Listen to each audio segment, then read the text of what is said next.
Conseil exceptionnel avec quelques principes simples. Le premier principe, c'est nous avons un projet européen. Ça fait 34 mois que le référendum britannique s'est tenu. Et la clé pour nous, c'est que le projet européen soit maintenu dans sa cohérence et puisse se poursuivre. Nous avons, durant ces 34 mois, réussi à continuer à faire avancer des sujets.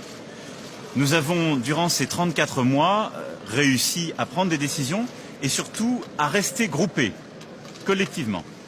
Et je pense que cette union est importante, mais la viabilité, l'unité du projet européen sont encore en jeu.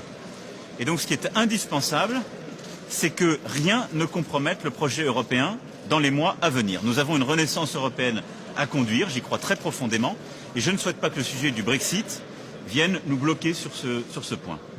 Le deuxième principe, qui est à mes yeux clé pour nous tous, c'est de respecter les choix démocratiques. Le peuple britannique a décidé de quitter l'Union européenne. Je regrette ce choix, ce n'est pas celui que je défendais pour ma part. Mais il ne nous appartient pas de le contester, d'y revenir, ou en quelque sorte de tout faire pour qu'il ne soit pas appliqué. Et donc ce respect démocratique doit présider à nos décisions. Et puis le troisième principe, c'est un principe de clarté. Le temps des décisions est maintenant. Nous avons négocié pendant 2 ans un accord de retrait, beaucoup de temps a été donné. Il faut maintenant venir aux décisions. Donc c'est avec beaucoup d'impatience que je vais écouter Theresa May. Mais pour moi, rien n'est acquis. Rien. Et en particulier, quand j'entends les rumeurs, aucune extension longue.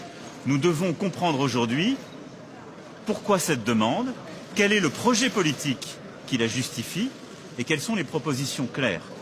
Mais pour ma part, je m'en tiendrai au principe que je viens d'énoncer. La clarté, l'unité du projet européen, le respect du choix britannique. Et donc, à ce stade, à mes yeux, rien n'est acquis. Je vous remercie.